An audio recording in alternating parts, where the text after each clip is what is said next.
Estamos iniciando mais um programa na Corda Bamba, aqui pela TV Gerais, Canal 2, a TV da gente. E sempre com aquele objetivo de tratar aqui de assuntos relevantes de interesse geral da população de Montes Claros e de todo o norte de Minas. E hoje vamos falar sobre plebiscito popular por uma constituinte exclusiva e soberana do sistema político.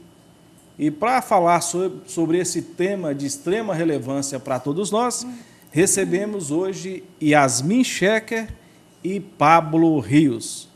Bom dia aos dois. Bom dia. Um pequeno currículo para que os nossos telespectadores possam conhecê-los melhor.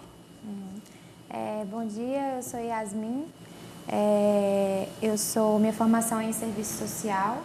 Sou militante também do Movimento dos Trabalhadores Desempregados, que faz a luta aqui, pela cidade, moradia, transporte, e também da consulta popular.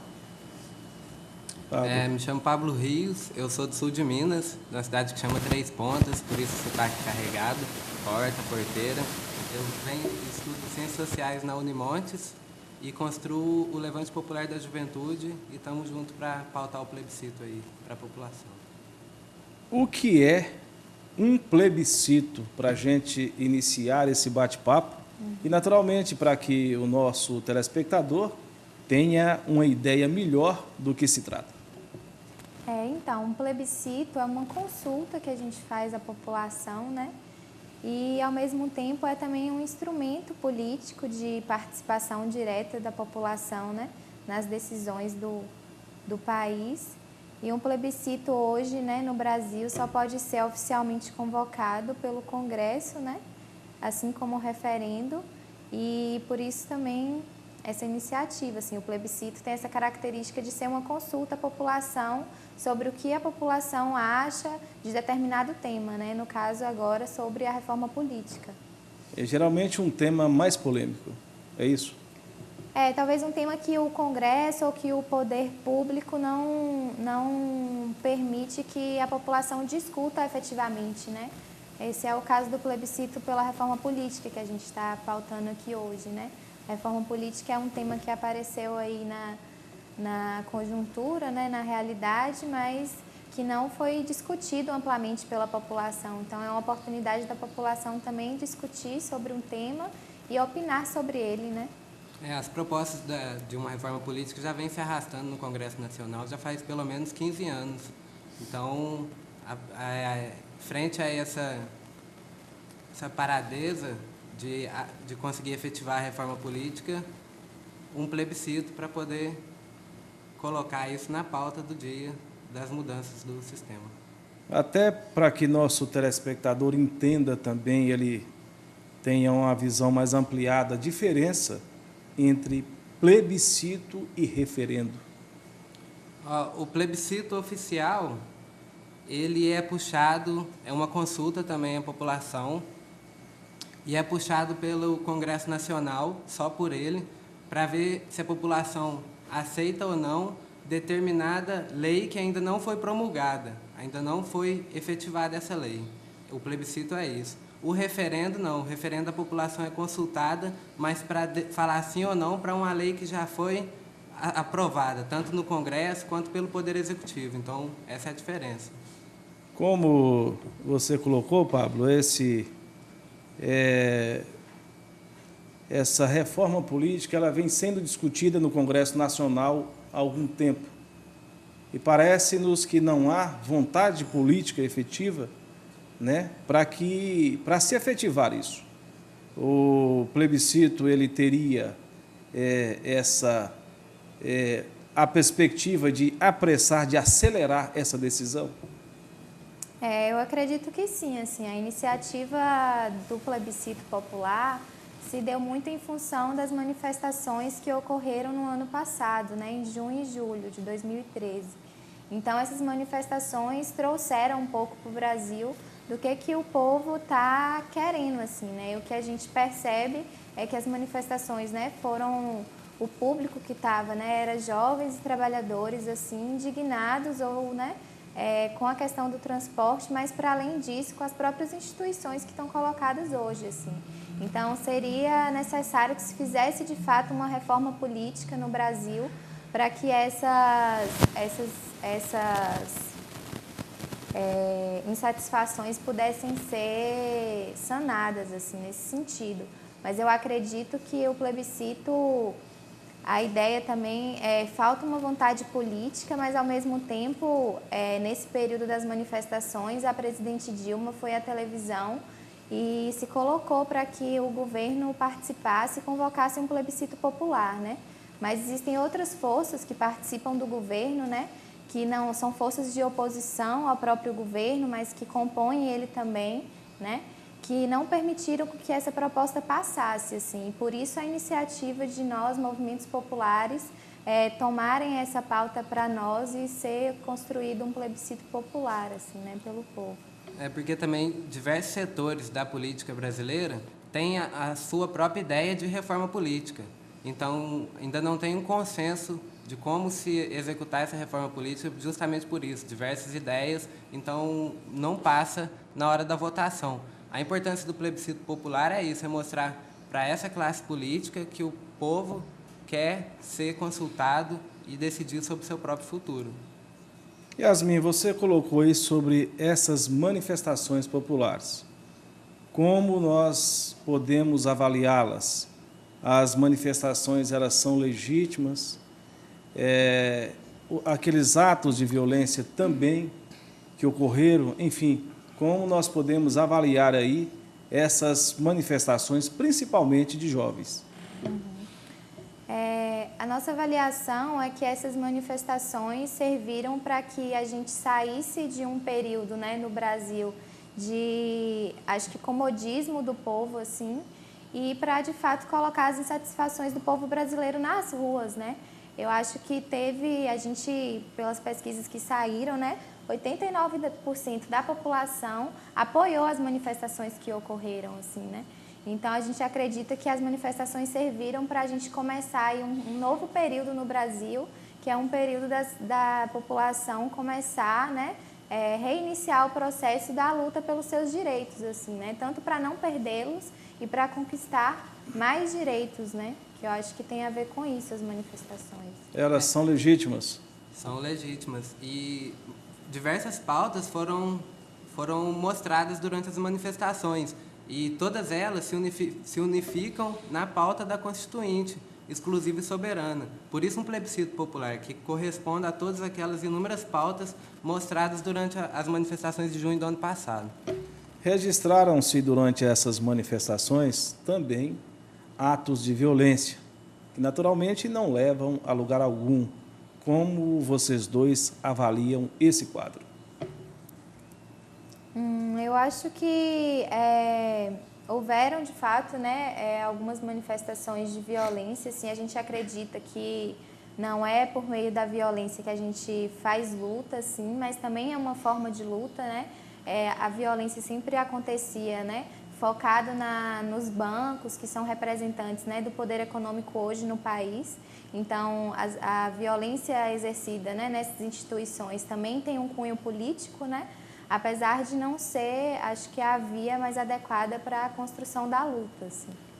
E as manifestações também começaram com uma pauta bem específica, né, que foi a questão do transporte, que aí depois da brutal repressão policial que aconteceu em São Paulo e em algumas outras capitais, que começou a explodir todas essas e todas as cidades, a maioria das cidades fizeram as suas manifestações. Então, também essa violência utilizada é uma resposta à violência institucional colocada, né, com a polícia reprimindo, o poder judiciário, censura, não que seja válida e a gente não acredita que essa é a forma de luta ideal, mas isso é uma resposta também à violência institucional do próprio sistema político que a gente quer mudar.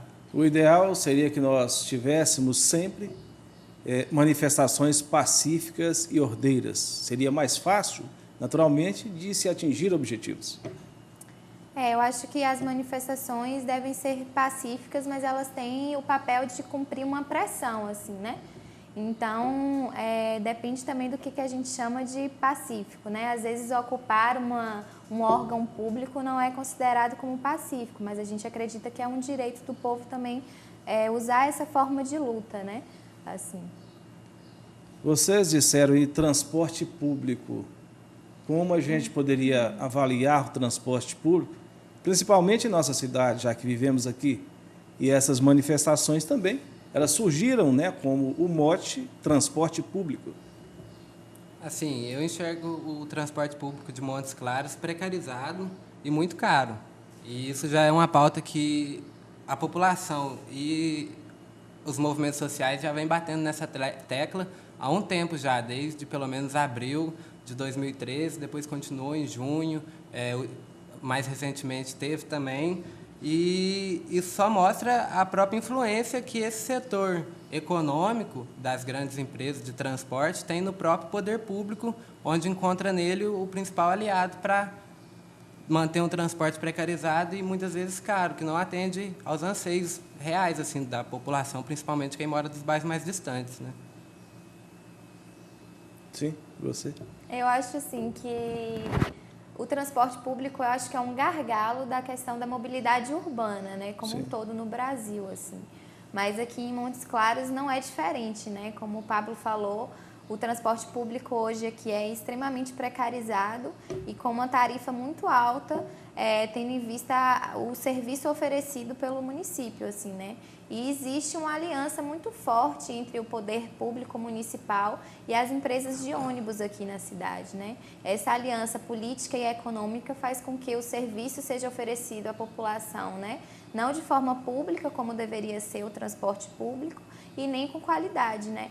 Então, sempre, né, esse ano, né, houve já aumento da tarifa aí mais de uma vez, houve uma redução, né, através do Ministério Público, que entrou com uma ação contra a própria prefeitura, né, porque houve uma elevação da tarifa sem que isso estivesse dentro da legalidade e tudo mais, né, porque a proposta da prefeitura era que, né, a tarifa só poderia ser aumentada caso os ônibus que estivessem com mais de 8 anos de circulação fossem trocados, né? Isso não aconteceu, assim, a tarifa foi aumentada antes que essa troca acontecesse, inclusive essa troca ainda não aconteceu até hoje e recentemente a tarifa aumentou mais 10 centavos.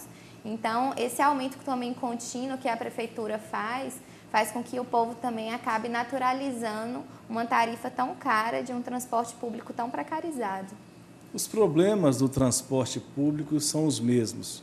Ônibus superlotados em horário de pico, não cumprimento do horário. Isso se registra ao longo dos anos. O que fazer, então, para mudar esta realidade? Assim, primeiramente, mais investimento do poder público no transporte, né? Acho que isso devia ser de responsabilidade, no meu ponto de vista, da Prefeitura, do Poder Executivo, oferecer o transporte público de qualidade, barato e que realmente atenda às demandas. Assim. Como isso se efetiva é vontade política, para que se cumpra, porque a gente tem muitos exemplos ao redor do Brasil que o poder público conseguiu a tarifa zero, tem cidades que não cobram, e que diversos dados também, estudos, comprovam que, sim, o poder público, tanto a nível, nos diversos níveis, tem, sim, a capacidade de oferecer um transporte público gratuito e de qualidade para a população, desde que se desamarre dos interesses dessas empresas que são exercidos assim, na forma de fazer política do dia a dia.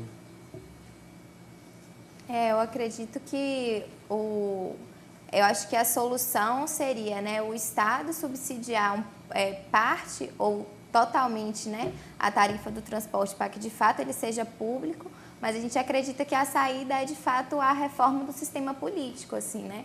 Esse gargalo do transporte tem a ver com a reforma do sistema político que a gente está pautando, né? Uma questão estrutural que está colocada na nossa sociedade, os serviços públicos precarizados e sendo também pagos, né? O que é público deve ser gratuito e não deve ser pago, assim como o próprio SUS hoje, né? Que acho que uma das políticas públicas que é exemplo no Brasil, que é público, mas ainda é muito precarizado pela demanda que é grande e o Estado ainda não consegue, né?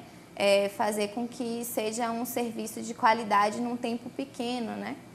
O transporte público, ele, como o próprio nome sugere, ele é de responsabilidade do município, mas transferido à iniciativa privada. Isso. né? É justamente essa aliança que impede com que o serviço seja oferecido de forma qualidade, né? Com qualidade, assim. As empresas de ônibus não têm interesse nenhum de oferecer um serviço de qualidade, de colocar mais ônibus para circular, para que, né, a população não sofra nesses horários de pico e pegue ônibus superlotados, assim. Acho que eu sou uma moradora daqui, eu passo por isso todos os dias, né, nesses horários, assim. Então, o objetivo principal das empresas de ônibus é o lucro, né? As empresas, infelizmente, não pensam, né, no público que está sendo, para quem está sendo ofertado o serviço, assim. E aí, uma vez que a prefeitura transfere, né, essa função que é do próprio governo público municipal para uma iniciativa privada, acaba acontecendo essa precarização e uma elevação do preço, né? Afinal de contas, se não fosse o usuário, as empresas não existiriam. Então, daí a necessidade de se prestar um serviço de qualidade. E principalmente quem é o usuário, né? Que é importante destacar, assim, quem que é o sujeito que usa o transporte público municipal. E por que a gente fala tanto desses aumento que à primeira vista parece ser pouco, mas de 10 em 10 centavos, para quem vai trabalhar de ônibus, volta do trabalho de ônibus, vai para a escola, universidade, curso técnico de ônibus, tem que voltar para casa de ônibus. Então, esse aumento exponencial que vai acontecendo prejudica demais quem mais precisa utilizar o ônibus, quem mora longe do centro, que infelizmente é no centro onde as coisas são oferecidas, os serviços, o comércio, né? E no final das contas, né, quem anda 4 vezes de ônibus por dia, o recurso é considerável, né? E no volume também dá um dinheiro considerável para as empresas. Com certeza. E aí a gente pensar também, né, que é quase, por exemplo, eu pego 4 ônibus por dia, assim, 2 para ir, 2 para voltar, porque eu moro num lugar longe, né, periférico, longe do centro, e o transporte público nesses lugares é ainda mais precarizado, né, passa menos e ele não faz a ponte com outros bairros, né, você sempre tem que ir para o centro, para do centro pegar outro ônibus, assim. Então, se colocar, você pega 4 ônibus por dia, 2,40 a passagem, são quase R$10 por dia, né? Isso multiplicado pelo mês inteiro, vai mais da metade do salário do trabalhador, né? Um salário mínimo hoje não contempla a utilização de um transporte público. Então, o trabalhador também tem que buscar outras alternativas que não são oferecidas pelo poder público e que é direito do trabalhador, né? Da trabalhadora. O outro lado da moeda também com esse gasto é o que o trabalhador e a trabalhadora que se utiliza do transporte público o que ele deixa de ter acesso, na medida que ele tem que gastar, isso que a Yasmin falou, com o transporte. E o que ele perde da própria vida, demorando, um transporte demorado, geralmente atrasa muito, o aperto, como você mesmo disse. É esse o outro lado da moeda, o que ele deixa de ter acesso. Quantos quilos de arroz diminui na mesa da Dona Maria quando aumenta 20 centavos o transporte? Estamos apresentando o programa Na Corda Bamba, aqui pela TV Gerais, Canal 2. Ligue 3221-9498, 3216-6385 e faça sua pergunta aos nossos entrevistados. Hoje, Yasmin Schecker e Pablo Rios. Vamos a um breve intervalo, não saia daí, é rapidinho. Estamos de volta com o programa Na Corda Bamba. Por que plebiscito pela reforma política é necessário? Sim, eu acho que primeiramente para a gente efetivamente conquistar a democracia social, política que o Brasil não vive, porque essa redemocratização do Brasil ainda é muito recente. Se a gente pensar... Nossa democracia é incipiente. E ainda é muito recente também. E por que um plebiscito pela reforma do sistema político? Porque esse mesmo sistema político ele é herança da ditadura ainda. E hoje em dia, quem se elege precisa de muito dinheiro para poder ser eleito. E os dados mostram que cada vez mais as campanhas vão ficando mais caras. Assim, em 2010, o total das campanhas deram 926 milhões de gastos. Quer dizer, é um número exorbitante. Então, quem participa da corrida democrática seja para disputar cargo público ou em outros aspectos, precisa ter dinheiro. E esse dinheiro, ele geralmente não é o pessoal, vem de financiamento privado. O problema é esse. Então, a partir do momento que o político é financiado por essas grandes empresas, quem que ele vai favorecer? Quais os interesses que ele vai ver? Ele vai ver do povo ou ele vai ver das grandes empresas, do latifúndio, da grande mídia que colocou ele lá? Então, eu acho que assim, a necessidade do plebiscito é isso, para a gente efetivamente conquistar a democracia para o Brasil, pautando votos em projetos, não votos na pessoa, sair desse personalismo da política e que realmente democratize o Brasil. E o plebiscito pela reforma política é a primeira das grandes reformas que o Brasil efetivamente precisa, que vieram de 64, de 60, 61, 62, as reformas de base, e foram barrados pelo golpe militar. Então, o plebiscito popular é para voltar a efetivar a democracia no Brasil de forma plena. Para além das questões que o Pablo coloca, assim, eu acho que é muito necessário porque, voltando à questão das manifestações, né, ficou muito claro que existe uma crise de representatividade em relação às instituições que estão colocadas hoje no Brasil, né? Por isso também a necessidade da reforma política, né?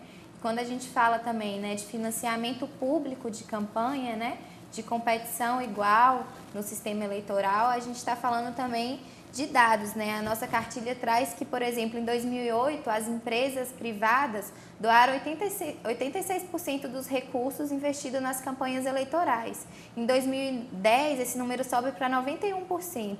E em 2012, são 95%. Ou seja, as campanhas eleitorais são quase que totalitariamente financiadas por empresas privadas. E isso faz, né, que isso indica que há aí um agravamento dessa crise de institucional, assim, de representatividade, né? O povo, a gente não consegue mais, né, ver nas instituições, né, ou nos representantes que são eleitos, né, não consegue enxergar neles, assim, de fato, a resposta das necessidades da população, assim. Então, acho que a reforma política é muito necessária nesse sentido. Além de que também o plebiscito é um mecanismo de participação social na vida política do país. E um tanto quanto dessa crise de representatividade se deve também da falta de atuação efetiva da população na política. Então, o plebiscito também tem essa, como dizem, é uma pedagogia de massas. Trabalhar junto com o povo e pautar a participação popular na política e nos rumos do país, assim, que a gente sabe que é o sistema político que controla a mídia, o judiciário, a polícia e entre outras instituições herdadas da época da ditadura, que é sempre bom lembrar, assim, para trazer que não efetivamos, não conquistamos a democracia plena no Brasil ainda. Então a gente pode, sim? Não, eu ia só complementar, assim, que eu acho também que tem a ver com as reformas que o Pablo falou, né, que a reforma política é muito necessária porque o sistema político e a nossa Constituição é fruto também desse processo de redemocratização do país que não foi tão democrático assim, né, que tem muitos resquícios da época da ditadura. E antes da ditadura, né, ser implantada no Brasil, existia uma força popular muito grande para que se realizasse as reformas de base no Brasil, né? A reforma na educação, a reforma tributária, a própria reforma agrária, né? E hoje o que a gente vê e pauta também é a necessidade de uma reforma urbana, assim. Então, a necessidade da reforma política também é que a gente consiga, de fato, mexer nas estruturas que estão colocadas no Brasil, né? São o que a gente chama de reformas estruturais. O Brasil precisa realizar essas reformas, né, que foram impedidas de serem feitas, né, no período da ditadura e que de lá para cá ainda não conseguiu ser efetivada, né? Então, acho que a reforma política vem muito nesse sentido, né? Que a gente consiga, de fato, realizar essas reformas estruturais que são extremamente necessárias para que o país, de fato, né, consiga aprofundar na sua democracia. Então, nós podemos dizer, podemos concluir que o Brasil está longe de viver um sistema democrático em sua plenitude. Eu acredito que está no processo, né? Eu acho Nós que estamos no caminho. estamos, não sei se no caminho, assim, estamos no caminho, né? Estamos no processo, assim, mas eu acho que vai depender muito da participação do povo nesse processo, né? Acho que a participação popular é um elemento fundamental para que a gente, de fato, viva num sistema político democrático. O brasileiro é muito pacato, ele não se manifesta pouco, ele cruza os braços diante das mais diferentes situações, ele se omite em alguns casos também, seria isso?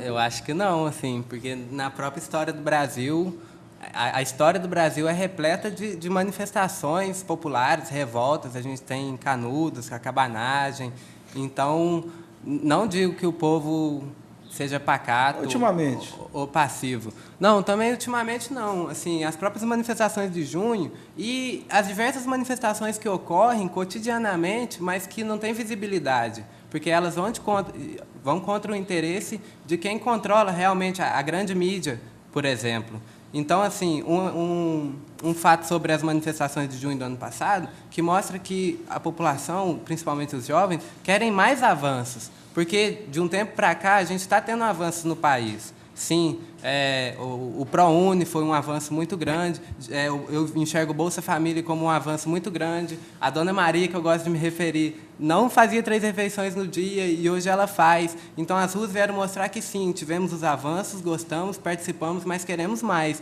a gente merece mais. Só que esses avanços só vêm com a reforma política, assim. E eu digo que aos poucos avança. Por exemplo, houve recentemente o decreto 8.243, que efetiva a Política Nacional de Participação Social, que vai permitir que o povo dê sua opinião mais efetivamente nas decisões do Executivo, assim, não tirando o poder legislativo nunca. É mais um órgão não deliberativo, mas consultivo. Então, a gente está avançando. E o plebiscito popular vai ser o avanço dos avanços que a gente tem nesse país por uma nova Constituinte. Em relação às eleições, nós comentamos ainda há pouco, vocês colocaram, principalmente você, que há prevalência do poder econômico. Se isso existe, então os eleitos não representam efetivamente a vontade popular. Sim, acho que isso é bem verdade, assim, né? Quando a gente olha o Congresso hoje, né, metade dele está composto pela bancada ruralista, né, que são os latifundiários desse país. A outra quase metade é composta pelas empresas, né? E a gente tem um número bem pequeno de representantes dos movimentos sociais, ou representantes de fato do povo que atendem às nossas necessidades, assim, né? Tem um dado aqui que é muito importante, né? Dos 594 parlamentares que a gente tem entre deputados e senadores eleitos em 2010, 273 são empresários, 160 compõem a bancada ruralista e 66 são da bancada evangélica. Só 91 são parlamentares considerados representantes dos trabalhadores. Então, quando a gente olha para o Congresso, a gente consegue visualizar, e quando a gente olha para a nossa cidade também, a gente consegue, né, sentir na pele todos os dias que, de fato, as pessoas que são eleitas não são, de fato, eleitas por nós, que vamos lá, né, depositar nosso voto, né, nos anos eleitorais, mas, de fato, a gente só tem possibilidade de votar naquelas pessoas que estão sendo financiadas por empresas privadas. Então, o poder econômico reina aí no mundo político e a gente acredita que a reforma política é necessária muito por conta disso, assim, né? Que o povo, as pessoas, né, cidadãos comuns, têm a capacidade de se candidatarem e tem que ter a possibilidade de concorrer todo mundo de igual para que o poder econômico não seja um elemento fundamental no processo da eleição. E assim, a predominância do poder econômico por cima do poder público também gera um outro mal, que é a subrepresentação. Por exemplo, os negros no Brasil são 51% da população e no Congresso compõem 8% do Congresso. As mulheres, mais da metade da população, na Câmara dos Deputados 9%, no Senado 12%. A juventude, mais de 40% do eleitorado de 16 a 35 anos, compõem 3% do Congresso Nacional. Quer dizer, é a subrepresentação muito grande, causada principalmente pela predominância do poder econômico em cima do poder público. Mais à frente, naturalmente, nós vamos falar mais sobre essa questão. O Alan do Centro, da região central de Montes Claros, pergunta: qual a posição de vocês diante da cobrança da taxa de coleta de lixo em Montes Claros? Essa taxa que tem gerado muita polêmica em nossa cidade nos últimos dias. É bem verdade, assim. Então, a gente acredita que essa taxa de lixo, né? O que aconteceu? O processo da taxa de lixo, né? Ano passado, no final do ano, houve uma tentativa da prefeitura de elevar, né, o valor do IPTU, né? Quase 100% a mais do que estava sendo pago, né? E aí houve uma pressão popular na Câmara de Vereadores para que isso não fosse aprovado. No entanto, nesse mesmo processo, logo após, né, em período de festas natalinas e tudo mais, né, que a sociedade está um pouco, né, voltada para essas questões, houve uma aprovação do desmembramento da taxa de lixo que estava, né, que é embutida normalmente no IPTU.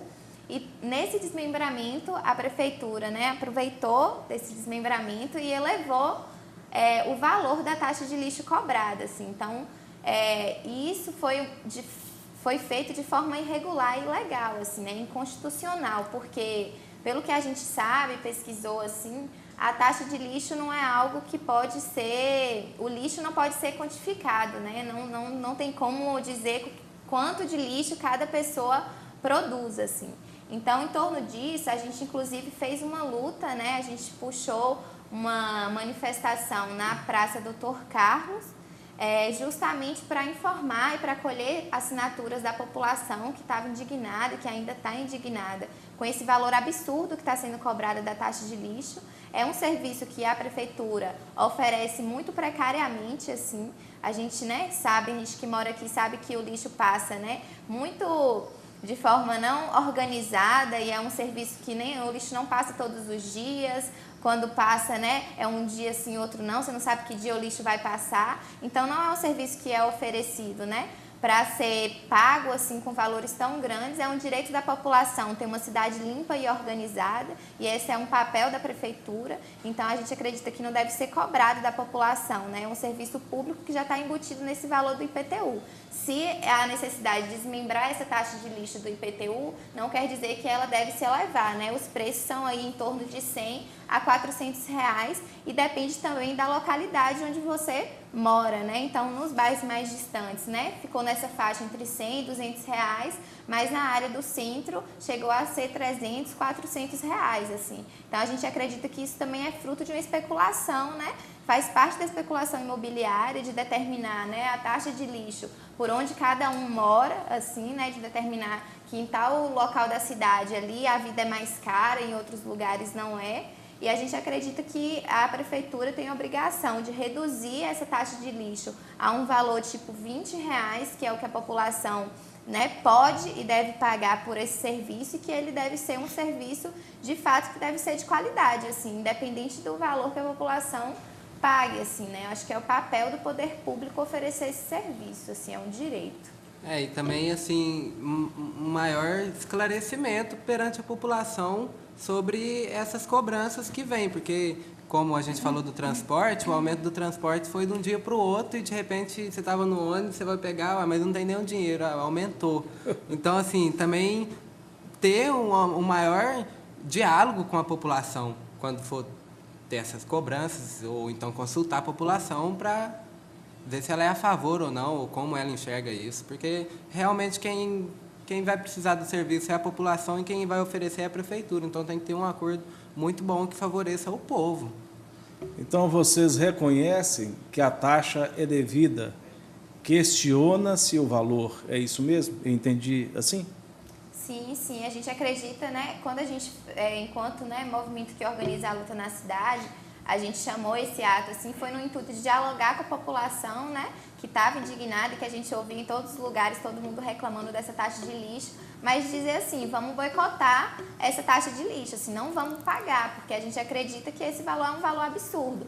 E aí um outro questionamento que vem é, né, para onde que está indo esse dinheiro que vai ser pago no lixo, assim, né? Quando o prefeito fala que vai gastar, que a arrecadação vai ser de 18 milhões por ano só com taxa de lixo, sabe? Será que realmente esse dinheiro está servindo em benefício, está tendo esse retorno para a população? A gente acredita que não, assim, né? Então, a gente acredita que essa taxa é indevida e é inconstitucional, inclusive. Estou contemplado aqui pela Yasmin. Sim, queremos registrar aqui a participação do nosso telespectador Malveira da Exurbe. Ele parabeniza o programa pela ótima entrevista e deixa um abraço para este apresentador. Um abraço para você também, Malveira, nosso telespectador assíduo. Não perde um programa na Corda Bamba. Malveira, aí, ó, de 1º a 7 de setembro, plebiscito popular, hein? Fique antenado no plebiscito. Como o plebiscito pode contribuir para aprimorar a democracia? Para a gente fechar esse bloco. Quer falar? Assim, as propostas principais giram em torno de 2 eixos. O primeiro é o aperfeiçoamento da democracia representativa, que é esse fosso, esse abismo que tem entre a população e as instituições hoje, pode ser reduzido através de uma reforma política, uma reforma eleitoral, e o outro eixo é o fortalecimento da democracia direta, controle social da população sobre temas relevantes e estruturantes da vida dela cotidiana, assim. Então, como mais plebiscitos, o próprio poder de puxar um plebiscito oficial, porque hoje quem puxa um plebiscito ou um referendo é só o Congresso Nacional. Então, pensa bem, o que já foi falado aqui, um Congresso Nacional, onde é algemado, acorrentado pelo poder econômico, ele vai puxar um plebiscito por uma constituinte exclusiva e soberana para fazer uma reforma do sistema político, onde ele está inserido? Nunca. Então, o que a gente pauta com o próprio plebiscito também é esse aspecto, de fortalecer a democracia direta, o povo puxar plebiscitos e resolver ele mesmo os problemas e as situações, os desafios que ele vive no cotidiano dele. Apontar soluções para os problemas que o incomodam. Isso. Eu acho que quando a gente fala de aprimorar a democracia, né, a gente normalmente costuma usar um termo que a gente quer radicalizar a democracia, né? E quando a gente fala isso, a gente está pensando assim, a iniciativa de um plebiscito popular para uma reforma política quer dizer que a gente quer incentivar e quer fazer um trabalho, né, amplo e grande de incentivo à participação do povo, né, no processo de decisão que é tomado no país, assim, né? A gente sabe que a história do Brasil é uma história de luta da classe trabalhadora, né? Nunca nesse Brasil se teve conquista sem luta, né? Então, o plebiscito também é uma forma de luta, né, organizada e que a população, de fato, toda a população pode ter acesso, né? Quando você vai lá votar a favor de uma reforma política, né? Como o Pablo falou, de 1 a 7 de setembro, você está exercendo, de fato, uma participação direta na possibilidade de decidir algo no Brasil, ainda que esse plebiscito seja, né, feito pelo povo e para o povo e não seja um plebiscito oficial. O que a gente tem de experiência, né, enquanto movimento social que vem construindo plebiscitos no Brasil, é que a força do povo faz diferença, assim. Então, se esse plebiscito, por exemplo, tiver um número, né, uma votação grande, tem grandes chances da gente conseguir, né, fazer com que a reforma política seja efetivada no país, ainda que não seja, né, de fato, uma iniciativa do governo federal, por exemplo, ou do Congresso, né? Vamos a mais um breve intervalo. Não saia daí, é rapidinho. Estamos de volta com o programa Na Corda Bamba, aqui pela TV Gerais, Canal 2. Hoje recebendo Yasmin Schecker e Pablo Rios, que estão falando sobre plebiscito popular por uma constituinte exclusiva e soberana do sistema político nacional. O Alex, lá do Maracanã, pergunta: no processo de plebiscito, há possibilidade de votação para que o tempo de mandato dos vereadores, deputados e senadores sejam reduzidos e assim evitando longos mandatos dos políticos brasileiros? Nesse plebiscito, a pergunta é uma só, né? É se a população é a favor de uma constituinte exclusiva e soberana do sistema político, assim. Mas a gente acredita que essa questão, né, do tempo de duração dos mandatos se insere na proposta da reforma política, assim. E como o Pablo falou antes, existem várias propostas de reforma política no Brasil hoje, né? Então, acho que cabe à população construir também de que forma quer que os mandatos aconteçam, né, dentro dessa proposta de reforma política. Então, acho que pode ser construído, por exemplo, um plebiscito que vá dizer, né, quanto tempo de duração dos mandatos que a população acha que deve acontecer. Se é de 4 anos, se é de 2 anos, se é de 1 ano, se é ter só um mandato e não poder se reeleger. Acho que mais nesse sentido. É assim também, porque a Constituinte é quando são representantes eleitos para deliberar sobre o sistema político de um país. Então, convocada essa Constituinte, que um plebiscito a pergunta é, você é a favor da convocação da Constituinte exclusiva e soberana do sistema político? Convocada essa Constituinte, todas essas ideias sobre a reforma política serão debatidas por esses representantes que serão eleitos, não na forma como são eleitos hoje, mas com outras regras, de outro jeito. Queremos mandar um abraço aqui ao vereador Raimundo do NSS, do PDT, que está aí sintonizado em nosso programa Na Corda Bamba. O Raimundo que cumpre o 5º mandato consecutivo à Câmara Municipal de Montes Claros. Um grande abraço para você, Raimundo, para o Daniel, para o Márcio, aí, enfim, para todos do seu gabinete. Por que a Constituinte deve ser exclusiva? Então, como eu disse aqui, a última Constituinte que foi puxada no Brasil começou o processo em 1986. Estava recém-saído da ditadura militar. E essa Constituinte, quem efetuou elas foram os próprios deputados e senadores que exerciam mandato à época. Então, eles trabalhavam como deputados no Congresso e senadores no Congresso de manhã e de tarde fazia as novas regras do sistema político. Então, quando a gente fala que essa Constituinte deve ser exclusiva, é para que quem for participar, os representantes eleitos para efetivar ela, não podem ter cargos públicos, estão cumprindo mandato agora. Sim. Vai ser exclusiva. E que essas pessoas que forem as escolhidas para efetivar a Constituinte não poderão disputar eleições no mínimo por 8 anos, pelo menos. Então, ela é exclusiva por causa disso. Não serão esses parlamentares que a farão.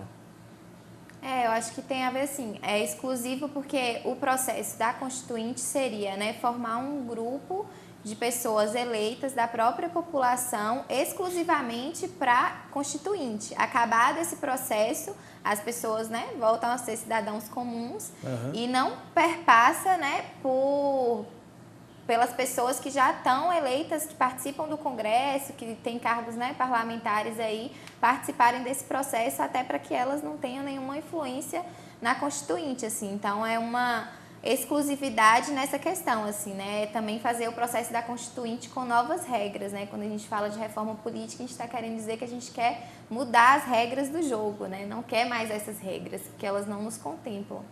Por que a Constituinte deve ser soberana? A Constituinte deve ser soberana porque tem a ver com o povo poder decidir, assim, soberano também porque é uma participação, acho que a formulação da Constituinte é feita do próprio povo para o povo, sabe? E soberano, acho que nesse sentido, assim. No sentido de que as decisões dessa Constituinte não vão passar por nenhuma outra instância que possa avaliar sim ou não, ou pode mudar o projeto. Não, a ideia da Constituinte ser soberana é por causa disso. As decisões que saírem dali vão ser efetivadas, vai ser unicameral, não vai passar pelo Senado e os votos vão valer, cada voto vale cada peso. Cada pessoa um voto. E as decisões dali serão soberanas frente às outras instituições. O que pode mudar com um novo sistema político? Eu acho que pode mudar muita coisa, assim. A gente, né, espera que um novo sistema político proporcione essa participação mais direta, que a gente consiga aprofundar na democracia. Acho que todas essas coisas que a gente elencou aqui antes, assim, né? Que a gente consiga, com a reforma política, construir ou realizar as reformas estruturais que ainda não foram feitas no Brasil. E eu acho assim que também existem várias propostas de reforma política, né? Tem a proposta também que está sendo, junto com nós, dos movimentos sociais, a igreja, né, na figura da CNBB, também está compartilhando dessa reforma política, assim. E eles estão colhendo assinaturas também para efetivar um projeto de lei de iniciativa popular pela reforma política. Então tem a ver com isso, assim. Mas a gente sabe também que do outro lado, né, das classes que estão colocadas no Brasil, assim, tem as classes dominantes que talvez nesse processo de reforma política queiram uma reforma política ainda menos participativa do que a gente tem hoje, talvez mais representativa e menos participativa. Então é importante esse cuidado também, né? Qual é a reforma política que a gente quer? E a reforma política que a gente pauta aqui é a reforma política que melhore a vida dos trabalhadores e trabalhadoras que estão na cidade, que estão no campo, né? No sentido de avançar nas conquistas dos direitos que são nossos, né? E a nós devem ser garantidos. E assim, antes de pensar o que pode mudar com a alteração do sistema político, com o novo sistema político, é necessário entender o que é o sistema político, o que ele faz. Assim, é o sistema político que controla e dita as regras de funcionamento das instituições do Brasil. Então, o judiciário, o legislativo, os três poderes estão abaixo do sistema político, é controlado pelo sistema político. As concessões de rádio e televisão, a democratização da mídia que os movimentos sociais pautam, pode vir com um novo sistema político.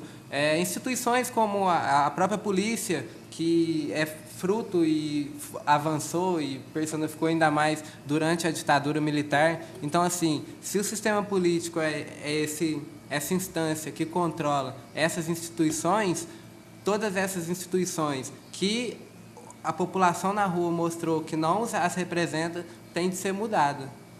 E eu acho assim que, para além também das instituições, tem a ver com os próprios problemas cotidianos que a gente vive, né? Acho que tem a ver com o aluguel caro que a gente paga, que tem a ver com a especulação imobiliária, que tem a ver com a taxa de lixo, que tem a ver, né, da forma como os vereadores ou o prefeito é eleito, de ser a eleição, né, se dá por um processo de, né, tem aí ficha limpa ou ficha suja. Então, todos esses problemas que a gente vive no cotidiano, do transporte, né, da saúde precarizada, pode avançar no sentido, né, da gente conseguir não ter esses problemas tão agudos como a gente vive hoje. E acho que a reforma política contribuiria muito nesse sentido. Para a gente fechar, nosso tempo, infelizmente, já está se esgotando. Teríamos assunto para conversar aqui pelo menos mais 1 hora, 2 horas, né? Mas, infelizmente, quem pode votar e como vai se dar essa votação e onde também? Quem pode votar são todas as pessoas, né? A população pode votar com idade acima de 16 anos. E o processo de votação aqui na cidade, como no Brasil inteiro, né? É importante frisar que esse processo do plebiscito está acontecendo em todos os estados do Brasil, em todas as cidades. Simultaneamente, né? O plebiscito está sendo organizado por mais de 400 organizações, né? Movimentos sociais incluídos aí, claro. E a votação vai se dar através de urnas ambulantes, né, na cidade. A gente pretende, né, que tenham urnas em vários pontos onde a população mais se aglutina, que seria na Praça Doutor Carlos, na Praça da Matriz, no Mercado Central. Nos bairros também vão ter pessoas, né, com as urnas também para votar. E o processo de votação é responder essa pergunta, né, se você é a favor ou não da reforma política, né, de uma constituinte exclusiva e soberana do sistema político e assinar também uma lista com RG e tudo mais para que o plebiscito tenha legitimidade. Então, como a Yasmin disse, vai acontecer em diversos pontos da cidade, no Brasil todo, escolas também, universidades, cursos técnicos, e eu acho que é isso, avançar no plebiscito de 1º a 7 de setembro, convocar toda a população a responder, a participar desse processo, lembrar também que é o pontapé inicial, assim, a luta por uma constituinte exclusiva vai transcender esse de 1º a 7 de setembro, mas nosso trabalho começa agora para avançar na democracia do Brasil. As nossas rápidas considerações finais. Então, a gente queria, né, agradecer o convite de estar podendo, né, estar aqui num programa, né, na televisão, assim, que a gente acredita que a democratização dos meios de comunicação é uma pauta importante que a reforma política deve contemplar para que essas questões que diz respeito ao povo, de fato, sejam, né, dissipadas, disseminadas, assim. Eu acho que é reforçar o convite, né, 7 de setembro, segunda-feira agora, começa, né, a votação e vai até o dia 7, que é o dia, né, da suposta independência do país aí, e também convidar a população para participar do Grito dos Excluídos, que vai acontecer no sábado, né, como todos os anos, né, os excluídos ou a classe trabalhadora que não está satisfeita, né, com essa independência que ainda não veio, dar o seu grito, levar o seu grito de reivindicação, né, vai ter uma manifestação, né, uma caminhada, para a gente fechar também esse processo dessa Semana Nacional pela Reforma Política. Só frisar de 1º a 7 de setembro, nos diversos pontos da cidade, plebiscito popular para enfrentar a imposição do poder econômico na nossa política, para enfrentar também esse oportunismo eleitoral que tem demais, e principalmente, que eu acho que não deu tempo da gente falar tão bem, sobre a subrepresentação, onde que a população não é representada efetivamente, os negros, o movimento LGBT, as mulheres e os jovens em geral. Assim. 1º a 7 de setembro, plebiscito popular. Tá aí. Reforma política já. Agradecemos a participação da Yasmin Schecker e do Pablo Rios. Naturalmente, com informações de grande relevância para a população, né? Que todos efetivamente participem aí deste plebiscito.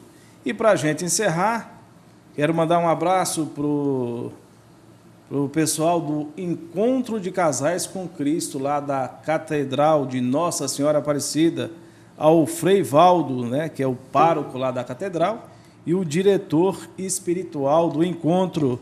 E um abraço especial também aí para o pessoal do Encontro, para o Zacarias e Neide, Alex e Vanete, Silvio e Cláudia, Isaías e Cacá, Nilson e Lene. Tá aí, muito obrigado a todos e até a próxima semana, se Deus assim o permitir. Até lá.